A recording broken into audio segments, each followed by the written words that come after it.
My work addresses the nexus of economic exploitation and political disenfranchisement amongst young people.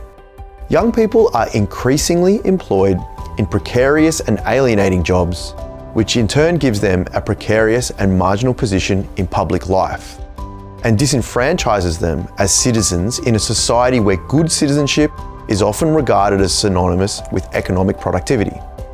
They're also starting side hustles, combining entrepreneurship with paid employment.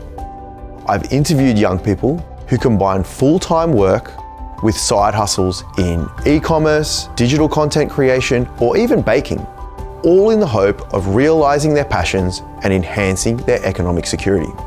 However, despite a cultural context that celebrates entrepreneurship in this competitive and precarious context, side hustles are typically not profitable and are only sustainable for those with financial support from elsewhere. In this context, the burden of precarity is unevenly distributed and places additional demands on young women, socioeconomically disadvantaged young people, and migrants. However, I've also shown that young people respond to this with forms of solidarity and community building that are unrecognizable from the perspectives that we usually use to think about citizenship and politics. This problem matters now because today's generation of young people is growing up in an era where the traditional promises of education and effort no longer guarantee stability or progress. The normalization of insecure work and the glorification of entrepreneurialism mask the structural inequalities that determine who thrives and who struggles.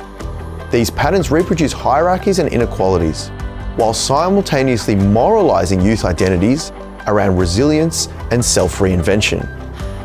In this context, I suggest that creating more just futures requires reimagining employment as a pathway to a secure and fulfilling existence.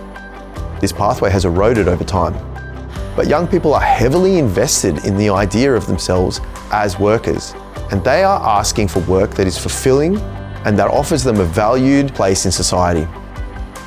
That means we need social and economic policies that value care, service, and creative labour as essential to community life, rather than as disposable or marginal.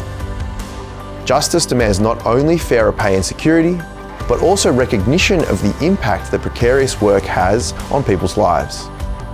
It means providing collective structures, education, welfare, and labour protections that enable young people to participate in public life as citizens whose ideas and relationships matter. My work invites policymakers, educators, and communities to challenge neoliberal logics and design economies grounded in dignity, equality, and shared prosperity.